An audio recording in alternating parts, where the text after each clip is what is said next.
ಧರ್ಮರಾಜನು ಒಳ್ಳೆಯ ದಿನ ನೋಡಿ ಸಂರಕ್ಷಣೆಯ ಭಾರವನ್ನು ವಿದುರನಿಗೆ ವಹಿಸಿಕೊಟ್ಟನು. ತಾನು ತನ್ನ ತಮ್ಮಂದಿರೊಂದಿಗೆ ಪರಿವಾರ ಸಹಿತನಾಗಿ ಹಿಮಾಲಯದತ್ತ ಪ್ರಯಾಣ ಹೂಡಿದನು.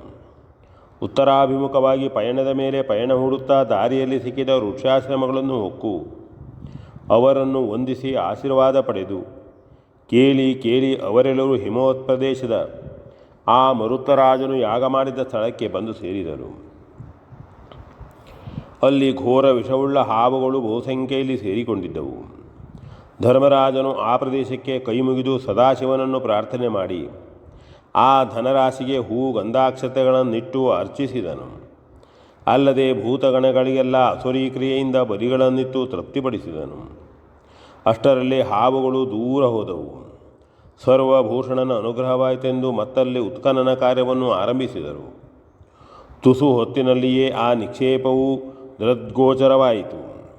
ಹಾಗೆಯೇ ಅಲ್ಲಿದ್ದ ಸಾಮಗ್ರಿಗಳನ್ನು ದನಕನಕಗಳನ್ನು ಲೆಕ್ಕವಿಲ್ಲದಷ್ಟು ಆಳುಗಳು, ಆನೆಗಳು, ಒಂಟೆಗಳು, ಗಾಡಿಗಳು ಮುಂತಾದವುಗಳಲ್ಲಿ ಹೇರಿಕೊಂಡು ಪಾಂಡವರು ಹಸ್ತಿನಾವತಿಗೆ ತಂದರು. ಊರ ಜನ ಅದನ್ನು ನೋಡಿ ಕೌತುಕಗೊಂಡು ಧರ್ಮರಾಜನ ಸೌಭಾಗ್ಯವನ್ನು ಕೊಂಡಾಡತೊಡಗಿದರು. ಮತ್ತೆ 4-6 ದಿನಗಳ ಮೇಲೆ ಧರ್ಮರಾಜನ ಅಪ್ಪಣೆಯಂತೆ ಭೀಮಸೇನನು ಕರ್ಣಪುತ್ರನಾದ ವೃಷಕೇತುವನ್ನು, ಘಟೋತ್ಕಚ ಪುತ್ರನಾದ ಮೇಘನಾದನನ್ನು ಸಂಗಡ ಕರೆದುಕೊಂಡು ಮಿತವಾದ ಸೈನ್ಯದೊಂದಿಗೆ ಮುಹೂರ್ತ ನೋಡಿ ಯಜ್ಞಾಶ್ವದ ಸಂಗ್ರಹಕ್ಕಾಗಿ ಭದ್ರಾವತಿಗೆ ಹೊರಟನು.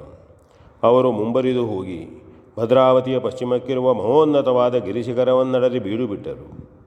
ಆ ಬೆಟ್ಟದೆತ್ತರಿಂದ ಪೂರ್ವ ದಿಗ್ಭಾಗದಲ್ಲಿ ಯವನಾಶ್ವನ ದಿವ್ಯ ಸುಂದರವಾದ ಪಟ್ಟಣವು ಕಂಗೊಳಿಸುತ್ತಿತ್ತು. ಅದನ್ನು ಬಹುವಿಧವಾಗಿ ವರ್ಣಿಸಿ ವಿವರಿಸಿ ಭೀಮಸೇನನು ವೃಷಕೇತನಿಗೂ ಮೇಘನಾದನಿಗೂ ತಿಳಿಸುತ್ತಿದ್ದಂತೆಯೇ ಮಧ್ಯಾಹ್ನವಾಯಿತು. ಬಿಸಿಲು ಹೆಚ್ಚಿತು. ಅಷ್ಟರಲ್ಲಿ ಬಹುದೂರದ ಅರಮನೆಯ ಲಾಯದಿಂದ ಸರ್ವಾಭರಣ ಭೂಷಿತವಾದ ಬಿಳಿಯ ಕುದುರೆಯೊಂದು ಗೌರವ ರಕ್ಷೆಯ ಭಟರ ಸಂದೋಹದಿಂದ ಆವೃತವಾಗಿ ಅದೇ ಪರ್ವತದ ತಪ್ಪಲಲ್ಲಿ ಹರಿಯುತ್ತಿದ್ದ ನದಿಯ ಕಡೆಗಾಗಿ ಹೊರಟಿತು. ಅದರ ಗೌರವ ಲಾಂಛನಗಳಿಂದಲೇ ಅದು ತಮಗೆ ಬೇಕಾದ ಕುದುರೆ ಇರಬೇಕೆಂದು ತರ್ಕಿಸಿಕೊಂಡ ಭೀಮಸೇನನು ತನ್ನವರಿಗೆ ಸೂಚನೆ ಕೊಟ್ಟನು. ಮೇಘನಾದನು ಭೀಮನಿಗೆ ವಂದಿಸಿ ಆ ಕ್ಷಣವೇ ಗಗನದೆತ್ತರಕ್ಕೆ ಹಾರಿದನು. ನಿಮಿಷ ಮಾತ್ರದಲ್ಲಿ ಕರಿಯ ಮೋಡಗಳೆದ್ದು ಮೇರುವಾಯ್ದು ಗುಡುಗು, ಮಿಂಚು, ಬಿರುಗಾಳಿ ಎಲ್ಲವೂ ಮೇಘನಾದನ ಮಾಯಾಶಕ್ತಿಯ ಪ್ರಭಾವದಿಂದ ಉಂಟಾಯಿತು. ಅದನ್ನು ಕಂಡು ಅಕಾಲದಲ್ಲಿ ಹೀಗೇಕೆ ಆಯಿತೆಂದು ಆ ಕುದುರೆಯ ಕಾಪಿನ ಭಟರು ಕೌತುಕದಿಂದ ತಲ್ಲಣಗೊಂಡರು. ಅತ್ತಿತ್ತ ಓಡತೊಡಗಿದರು.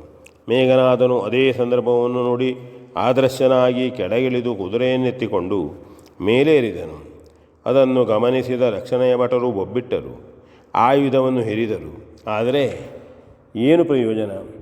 ಗಗನ ಮಾರ್ಗದಲ್ಲಿ ಕುದುರೆಯೊಂದಿಗೆ ಮೇಘನಾದನು, ಕೆಳಗೆ ನೆಲದ ಮೇಲೆ ಅದನ್ನು ರಕ್ಷಿಸುವ ಭಟರು ಏನು ಮಾಡುವುದಕ್ಕೂ ಆಗಲಿಲ್ಲ. ಕೆಲವರು ಓಡೋಡಿ ತಮ್ಮ ಅರಸನಿಗೆ ದೂರಿತ್ತರು.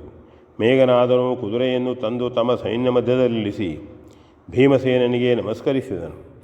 ಕುದುರೆಯು ಅಪಹೃತವಾಯಿತೆಂದು ಸುದ್ದಿಯನ್ನು ಕೇಳಿದ ಯೌವನಾಶ್ವನು ಕ್ರೋಧೋದೀಪಿತನಾಗಿ ಸುವೇಗಾದಿ ತನ್ನ ಮಕ್ಕಳನ್ನು ಕರೆದು ಕುದುರೆಯನ್ನು ಬಿಡಿಸುವಂತೆ ಆಜ್ಞೆ ಮಾಡಿದನು. ಸುವೇಗಾದಿಗಳು ಅಕ್ಷೋಹಿಣಿ ಸೈನ್ಯದೊಂದಿಗೆ ಸನ್ನದ್ಧರಾಗಿ ಮುಂದೆ ಓಡಿ ಬಂದರು. ಶತ್ರು ಸೈನ್ಯವೊಂದು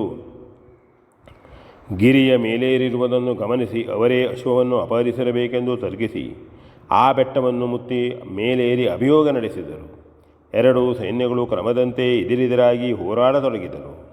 ಪಾಂಡವ ಸೈನ್ಯದಲ್ಲಿ ವೃಷಕೇತನು, ಭದ್ರಾವತಿಯ ಸೈನ್ಯದಲ್ಲಿ ಸುವೇಗನು ಮುಂದಾಳುವಾಗಿ ನಿಂತು ಸೆಣಸಿದರು. ಒಬ್ಬರಿಂದೊಬ್ಬರು ಮಿಗಿಲಾದ ವೀರಪುರುಷರೇ ಆಗಿದ್ದುದರಿಂದ ತುಸು ಹೊತ್ತು ಆ ಸಮರವು ಸಮರಸವಾಗಿಯೇ ಸಾಗಿತು. ಆದರೆ ಮತ್ತೆ ವೃಷಕೇತನನ್ನು ಎದುರಿಸುವುದು ಸುವೇಗಾದಿಗಳಿಂದ ಆಗಲಿಲ್ಲ. ಅಷ್ಟರಲ್ಲಿ ಯೌವನಾಶ್ವನೇ ಮುಂದೆ ನಿಂತು ತನ್ನ ಸೈನ್ಯವನ್ನು ನಡೆಸತೊಡಗಿದನು. ಆದರೂ ವೃಷಕೇತನನ್ನು ಗೆಲ್ಲಲು ಅವರಿಂದಲೂ ಆಗಲಿಲ್ಲ. ಅದರಿಂದ ಕೌತುಕಗೊಂಡ ಯೌವನಾಶ್ವನು ವೃಷಕೇತನಲ್ಲಿ ಅವನ ಪರಿಚಯವನ್ನು ಬಯಸಿದನು. ವೃಷಕೇತನು ತನ್ನ ಪರಿಚಯವನ್ನು ಹೇಳಿ ಭೀಮಸೇನನು ಬಂದಿರುವ ಉದ್ದೇಶವನ್ನು ತಿಳಿಸಿದನು. ಅದನ್ನು ಕೇಳಿ ಯೌವನಾಶ್ವನು ಕೂಡಲೇ ಯುದ್ಧವನ್ನು ನಿಲ್ಲಿಸಿ ಭೀಮಸೇನನನ್ನು ಕಂಡು ಸಂಧಿ ಮಾಡಿಕೊಂಡನು. ಯೌವನಾಶ್ವನು ಶ್ರೀಕೃಷ್ಣನೇ ಧರ್ಮರಾಜನಿಂದ ಅಶ್ವಮೇಧವನ್ನು ಮಾಡಿಸುತ್ತಾನಾದರೆ ಅವನಿಗೊಪ್ಪಿಸದ ಈ ಕುದುರೆಯಿಂದ ಆಗಬೇಕಾದುದೇನು? ಈ ಕುದುರೆಯನ್ನಷ್ಟೇ ಅಲ್ಲ, ನನ್ನ ದೇಶಕೋಶ ಸಮಸ್ತವನ್ನು ಧರ್ಮಾತ್ಮನಾದ ಯುಧಿಷ್ಠಿರನಿಗೆ ಒಪ್ಪಿಸಿಕೊಡುತ್ತೇನೆ ಎಂದು ಭೀಮನಲ್ಲಿ ಭಿನ್ನವಿಸಿಕೊಂಡನು. ಭೀಮನು ಅವನನ್ನು ಗೌರವಿಸಿ ಆದರಿಸಿದನು. ಮತ್ತೆ ಯೌವನಾಶ್ವನು ಅವರನ್ನೆಲ್ಲ ಪಟ್ಟಣಕ್ಕೆ ಕರೆಯಿಸಿಕೊಂಡು ಸತ್ಕರಿಸಿದನು. ವೃಷಕೇತು ಮೇಘನಾದರೊಂದಿಗೆ ಯೌವನಾಶ್ವನೇ ಹಸ್ತಿನಾವತಿಗೆ ಬಂದು ಧರ್ಮರಾಜನಿಗೆ ಕುದುರೆಯನ್ನು ಒಪ್ಪಿಸುವುದೆಂದು ಭೀಮನು ಧರ್ಮರಾಜನಿಗೆ ಈ ಸುವಾರ್ತೆಯನ್ನು ಮುಂದಾಗಿ ತಿಳಿಸುವುದಕ್ಕಾಗಿ ಮೊದಲೇ ಹೋಗುವುದೆಂದು ನಿರ್ಧಾರವಾಯಿತು. ಭೀಮನು ಅಂತೆಯೇ ಮಿತವಾದ ಪರಿವಾರದೊಂದಿಗೆ ಹಸ್ತಿನಾವತಿಗೆ ನಡೆದನು. ಉಳಿದವರು ಕ್ರಮವಾಗಿ ಕುದುರೆಯನ್ನು ಮುಂದಿಟ್ಟುಕೊಂಡು ಮುತ್ತು ರತ್ನಾದಿಗಳನ್ನು ಹೇರಿಕೊಂಡು ಬಂಡಿಗಳೊಂದಿಗೆ ಸಡಗರದಿಂದ ಹೊರಟರು. ಭೀಮಸೇನನು ತಂದ ಶುಭ ಸಮಾಚಾರದಿಂದ ಹರ್ಷಗೊಂಡ ಧರ್ಮರಾಜನು ಯೌವನಾಶ್ವನನ್ನು ಎದುರುಗೊಳ್ಳುವುದಕ್ಕೆ ಸಿದ್ಧನಾದನು. 4-6 ದಿನಗಳಲ್ಲಿ ಯೌವನಾಶ್ವನು ಬಂದನು. ಕುದುರೆಯನ್ನು ಕಾಣಿಕೆಯನ್ನು ಧರ್ಮರಾಜನಿಗೊಪ್ಪಿಸಿ ಸತ್ಕೃತನಾದನು. ಧರ್ಮರಾಜನು 1-2 ದಿನಗಳ ಬಳಿಕ ಧರ್ಮ ಕಾರ್ಯಕ್ಕೆ ನೆರವಾದ ನಿನಗೆ ಭಗವದನುಗ್ರಹ ಉಂಟಾಗಲೆಂದು ಹಾರೈಸಿ ಯೌವನಾಶ್ವನನ್ನು ಮರ್ಯಾದೆಯಿಂದ ಬೀಳ್ಕೊಟ್ಟನು. ಯೌವನಾಶ್ವನಿಂದ ಒಪ್ಪಿಸಲ್ಪಟ್ಟ ಯಜ್ಞಾಶ್ವವು ಯುಕ್ತವಾದ ಗೌರವ ಲಾಂಛನಗಳೊಂದಿಗೆ ಪ್ರತ್ಯೇಕವಾದ ಲಾಯದಲ್ಲಿ ಬಂಧಿಸಲ್ಪಟ್ಟಿತು. ಇನ್ನು ಹೆಚ್ಚಿನ ಕಾಲಹರಣವು ತಕ್ಕುದಲ್ಲ ಎಂದು ಧರ್ಮರಾಜನು ಶ್ರೀಕೃಷ್ಣನನ್ನು ಕರೆದು ತರುವುದಕ್ಕಾಗಿ ಭೀಮಸೇನನನ್ನು ದ್ವಾರಕೆಗೆ ಕಳುಹಿಸಿದನು. ಭೀಮನು ಸಮುದ್ರ ಮಧ್ಯದಲ್ಲಿದ್ದ ಆ ಯಾದವ ರಾಜ್ಯದ ರಾಜಧಾನಿಯಾದ ದ್ವಾರಕೆಗೆ ಬಂದವು. ಅದರ ಸೌಂದರ್ಯವನ್ನು ಸೌಭಾಗ್ಯವನ್ನು ನೋಡಿ ಮಾರುವುದನು. ಹಾಗೆಯೇ ನಗರದಲ್ಲಿ ಸುತ್ತಾಡಿಕೊಂಡು ಶ್ರೀಕೃಷ್ಣನ ಮಂದಿರವನ್ನು ಸೇರಿದನು. ಶ್ರೀಕೃಷ್ಣನು ಅವನ ರಾಣಿಯರು ಭೀಮಸೇನನನ್ನು ಬಹುವಾಗಿ ಉಪಚರಿಸಿ ಸತ್ಕರಿಸಿದರು. ಭೀಮನು ಶ್ರೀಕೃಷ್ಣನಲ್ಲಿ ಭದ್ರಾವತಿಯಿಂದ ಕುದುರೆಯು ಪ್ರಾಪ್ತವಾದುದನ್ನು ಹಿಮಾಲಯದಿಂದ ದನಕನಕಗಳನ್ನು ತಂದುದನ್ನು ವಿವರವಾಗಿ ಹೇಳಿ ಹಾಗೆಯೇ ಧರ್ಮರಾಜನ ವಿನ್ನಹವನ್ನು ನಿವೇದಿಸಿಕೊಂಡನು. ಶ್ರೀಕೃಷ್ಣನು ಆಗಲಿ ಸಂತೋಷ ಎಂದು ಹೇಳಿ ಹಸ್ತಿನಾವತಿಗೆ ಹೊರಡಲು ಸಿದ್ಧನಾದನು. ಶ್ರೀಕೃಷ್ಣನು ವಸುದೇವನಿಗೂ ಬಲರಾಮನಿಗೂ ಪಾಂಡವರ ಅಶ್ವಮೇಧದ ಕುರಿತಾಗಿ ವಿಚಾರವನ್ನು ಹೇಳಿ ಅವರಿಂದ ಅನುಜ್ಞೆಯನ್ನು ಪಡೆದುಕೊಂಡನು. ದ್ವಾರಕೆಯ ಸಮಸ್ತ ಸೈನ್ಯವನ್ನು ಅಣಿಗೊಳಿಸಿ ಭೋಜ, ಅಂಧಕ, ವೃಷ್ಣಿ, ಸಾತ್ವತ, ಕುಕುರ ಮುಂತಾದ ಎಲ್ಲ ಯಾದವ ಪಂಗಡಗಳವರಿಗೂ ಹೇಳಿ ಅವರಲ್ಲಿನ ಪ್ರಮುಖ ವೀರರನ್ನು ಹೊರಡಿಸಿದನು.